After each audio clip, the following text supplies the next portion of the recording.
Well, with that, let's get to a highlight video here for the first game on the board on Saturday, game 137, 138, Arkansas and Florida. 17 or 17 and a half, the number here with the Gators favored at home.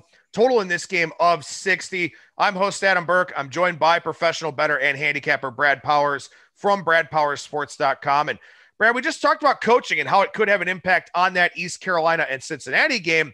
Coaching could have an impact here as well. Arkansas head coach Sam Pittman isolating with COVID. He's quarantined. He's staying in the guest house at home, him and his dog. He said he's depressed. Been a tough thing for him here this week.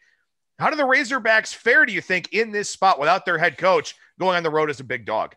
I think they're in good shape, and that's saying something considering that I think Sam Pittman's the overwhelming favorite to be SEC Coach of the Year. But if you've been following Arkansas, Sam Pittman's like more the rah-rah guy. He's the guy that gets the recruit. He can oversee the program, do the recruiting and whatnot. The nuts and bolts, the X's and O's are done by Sam Pittman's outstanding coordinator hires. Barry Odom, who's going to be the interim coach. He's the defensive coordinator, former Missouri head coach. The play caller on defense, they'll be fine there. And then Kendall Briles, the offensive coordinator, has done a wonderful job. As long as the play callers are still there, it's a non-factor for me. And if not, maybe it's a positive, the fact that, our coach isn't here, that let's go win one for the Gipper type, win one for Sam Pittman in the game since he's not with us. I think it's kind of a flat spot for Florida off the big win against Georgia, in my opinion. And then as I checked yesterday, I'll have to check again today. I mean, Kyle Pitts, the outstanding tight end for Florida, took a massive hit. And I know we're more cautious than ever in today's day and age when it comes to that. He's questionable. So if he doesn't go, that's a major weapon that Florida might not have in the game. So, yeah, I'll gladly take the hook here, the 17 and a half on an Arkansas team that's covered every single game so far this season. And then finally, to top it off, Felipe Franks, the quarterback for Arkansas, I think he'll have a little bit of a chip on his shoulder, being that he was the Florida starting quarterback for a couple of years. He's playing well. So add it all up for me. I'll take the Hogs here, plus the big number.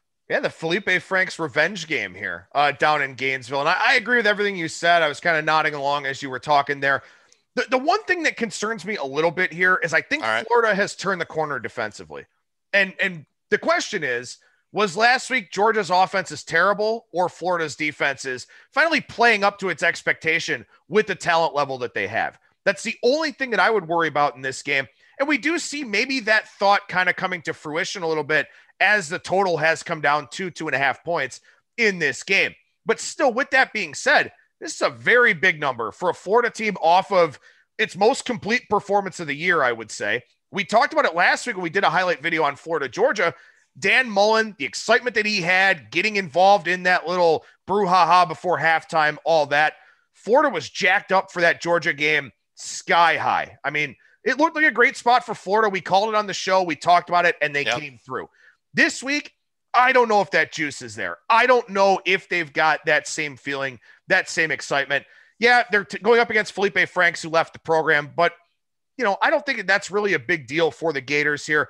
They want to win this game and get out because they've got their sights on something much, much larger at this point in time, probably a date with Alabama in the SEC championship game. I don't think they're worried about winning this game by margin. If they do it, so be it. They're a very good team with a high ceiling and a high upside. I just don't think they're going to be able to do it. So I agree with you here. I think Arkansas plus 17 and a half, if you can find it, or 17 is a pretty good look here. Yeah, and one final thing. 2 weeks ago, Florida's laying 13 and a half against Missouri, laying 17 and a half here against Arkansas on a neutral field. If Missouri is -4 against Arkansas, who are you betting? I have a big bet on Arkansas. I agree. Definitely agree with that thought. Great thoughts here. Once again, from professional bettor and handicapper Brad Powers. I'm host Adam Burke, who you can hear every Monday through Friday on ATS Radio. Make sure you subscribe and download the podcasts from Spreaker, Spotify, Stitcher, iTunes, Google Podcasts, SoundCloud, iHeartRadio, all the places where you can hear our fine podcast.